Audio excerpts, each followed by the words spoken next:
राधा, हे राधा, चिडू नकोस ना माझ्यावर. माझ्याशी खोटं बोललास तू विराजस.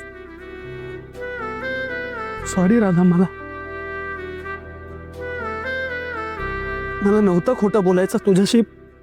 पण पण काय काय पण खोटं बोललासच ना.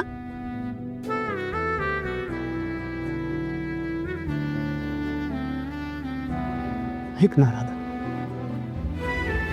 राधा प्लीज प्लीज तू रडू नको, चिडू नको माझ्यावर. शांत हो ना राधा, प्लीज शांत हो. आपण दुसरं करूच काय शकते मी विराजस. माझ्या हातात काही नसतंच कधीच. माझं नशीब माझ्या बरोबर खेळ खेळत राहत आणि मला ते मान्य करावंच लागतं. नाही आता मी तेच करेन. राधा, तसं खरंच नाहीये ग. आणखीन धक्के बचवण्याची शक्ती नाहीये माझ्यात. प्लीज मला एकटं सोड. राधा, राधा ऐक ना, असं करू नकोस ना राधा, प्लीज एकदा ऐकून घे राधा. विराजस, चाचू, चाचू मला खरंच तिच्याशी खोटं नव्हतं बोलायचं. मी प्रयत्न केला चाचू, मला नव्हतं खोटं बोलायचं. पण विराजस, बाळ शांत हो. आधी तू शांत हो. हे बघ, ज्या परिस्थितीमध्ये तू लग्न केलं असशील ना, ते योग्यच केलं असशील. तुझा हेतू चांगलाच असेल. पण आत्ता यावेळी आपल्याला राधाला समजून घेणं जास्त गरजेचं आहे.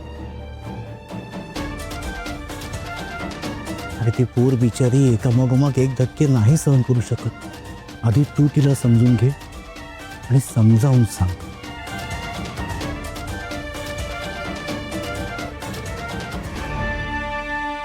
विराजस,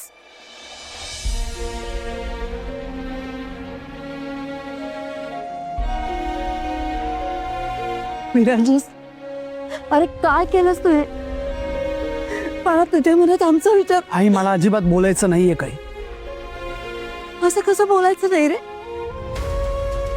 तू आता आधी घरी चल बघू. बाळा, तुझं डोक्यात राग नको ना भरून घेऊस. अरे बाळा, तुला बाबांचा राग माहित आहे ना रे. मग तू आता आधी घरी चल बघू.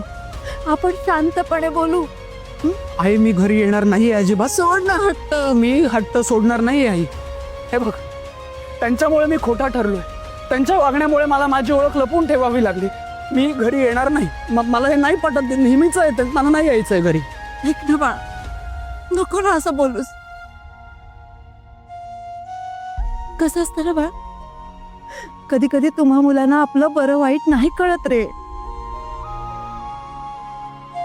पण आम्हा आई वडिलांना कळतं ना रे.